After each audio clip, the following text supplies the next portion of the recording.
Welcome everyone to another IDW Sonic review. Today we begin Year 4 proper with issue 37, the first part of Evan Stanley's second story arc. At this point, the comics direction is doing a series of 4-issue arcs focusing on characters and world building. Therefore, there will not be a recap of the previous arc, except for one thing that was introduced during it. Spoilers from this point forward. Chow Races and Banding Bases introduced us to Belle, a robot in the form of a wooden marionette. She was found in an old Eggman base by Sonic and Tails while they were searching for a readable cipher for E123 Omega's plans. That first encounter didn't go off smoothly, especially since Sonic inadvertently triggered one of Belle's features. By pulling her tail, Belle has no choice but to auto-kick something. She eventually earned their trust after a quick adventure in White Park, which involved freeing Chow and stopping Starline from kidnapping Tails, courtesy of the aforementioned pull-tail auto-kick feature.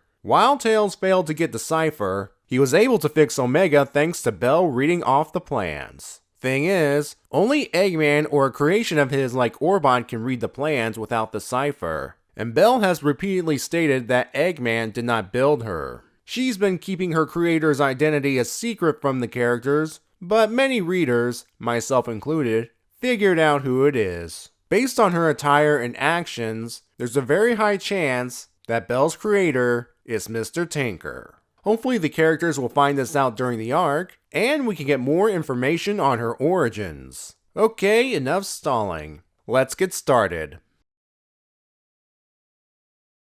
Sonic and Tails are taking Belle to Restoration HQ. The two are confident the organization will take her in, since it's made up of volunteers, and their primary goal for the moment is to locate those that went missing during the Metal Virus madness. According to them, it's the best chance for Belle to find her creator. Oh, if they only knew. They reach Restoration HQ's backdoor entrance, which is an elevator disguised as a tool shed. Those that read the 2019 annual should recognize the area as the place Silver and Blaze planted the garden. Good continuity, Evan. The reason the outside, with the exception of the plants and tool shed, is still in ruins is because the restoration wanted to serve as a memorial to what people have lost. Deep within the ruins is another story as the three enter the new Restoration HQ, which looks a bit like a shopping mall. Well, it's a far cry from the old warehouse the Zombots wrecked. Amy and Jewel greet the trio, and right away, they want to find a place for Belle. Her primary skill is woodwork, and the closest thing the organization has is the machine shop. Jewel assigns none other than Sheep Girl, aka Lanolin, to escort Belle to the shop. I checked, and Adam Bryce Thomas did the art. She's more or less his signature Sonic character at this point. They arrive at the machine shop, and Sheep Girl hands Belle off to the chief, who puts her right to work. However, things start going south. The biggest uh-oh is when a forklift runs over her tail, causing her to kick a box she was carrying towards a crane holding a boat. This would have been disastrous if not for the timely arrival of Tangle. She uses her tail to stabilize the boat. She also comes to Belle's rescue when the chief yells at her for being a liability.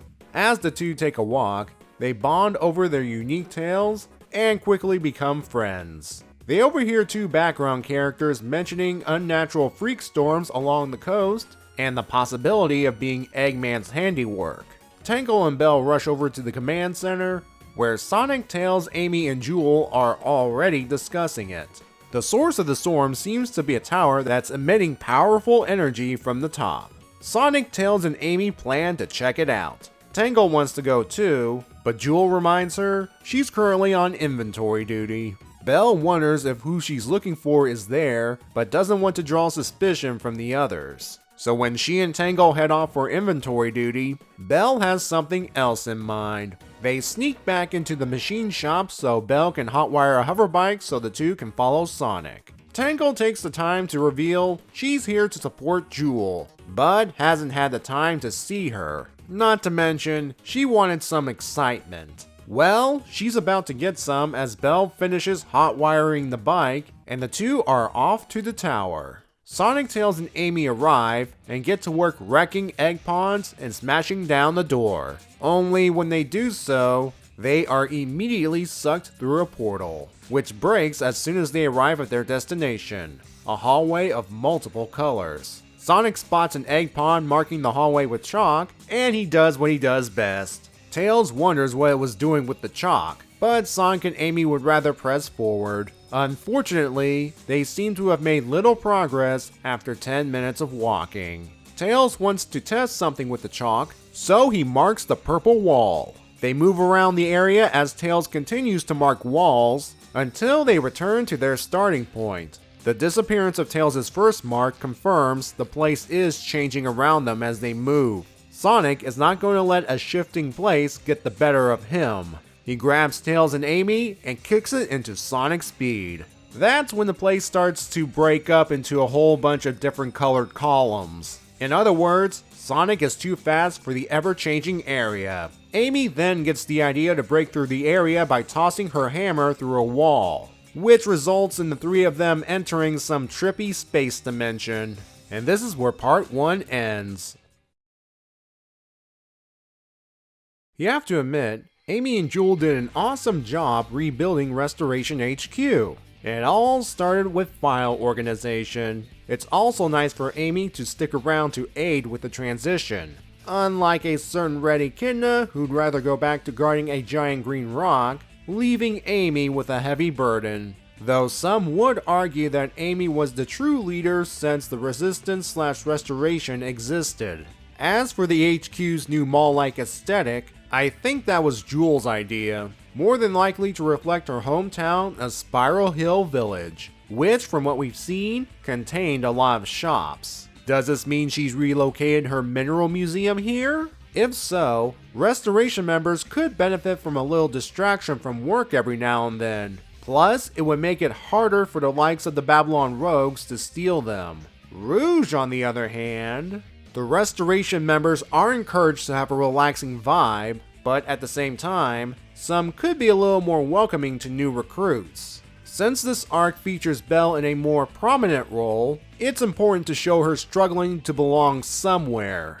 And so far, her Restoration career is not off to a promising start. A lot of it has to do with her pull tail auto kick feature being a liability. You have to feel bad for her. The thing that saved Tails twice in the previous arc almost caused a disaster. Which makes me wonder, why did Tinker design Belle like that? Is this supposed to be akin to Buzz Lightyear's karate chop action or something? Pairing her up with Tangle makes sense when you think about it. Belle has some issues she needs to work through, secrets she's holding back. Remember, the reason Belle convinced Tail to help steal a hover bike in the first place is she doesn't want to arouse suspicion with Sonic and the others. She is definitely holding back something. What I think will happen is when these two arrive at the tower and do their thing, Tangle will get Belle to open up and let it all out. Hey, she helped Whisper, so why not do it again? At the very least, Tangle will get some excitement this story. And there's plenty to go around when it comes to the tower. Since we're operating under the assumption that Eggman's behind this, he's orchestrated all this to lure, at the very least, Sonic to this place. We can only speculate what his end goal is for the moment. Is this some way of testing a new weapon against Sonic? Is this his way of finally defeating Sonic on his own terms like he said to Dr. Starline in issue 14? If that's the case, he'll also be getting rid of the two-tailed boy Genius and Miss Hammer McPains as a bonus. Eggman's lucky they were the ones to come to the tower to investigate rather than, say, the Chaotix. I wonder how they would have handled the situation. The rotating color hallways, especially when Sonic turns up the speed, reminds me a lot of Crazy Gadget from Sonic Adventure 2, with its colored blocks and weird gravity. Will Evan take inspiration from other Sonic games for future tests? We'll have to see. But so far, the arc has a promising start, and things are going to get weirder for the trio in the next issue. Let's hope Tangle and Belle's arrival puts the odds in their favor. I'll see you in issue 38.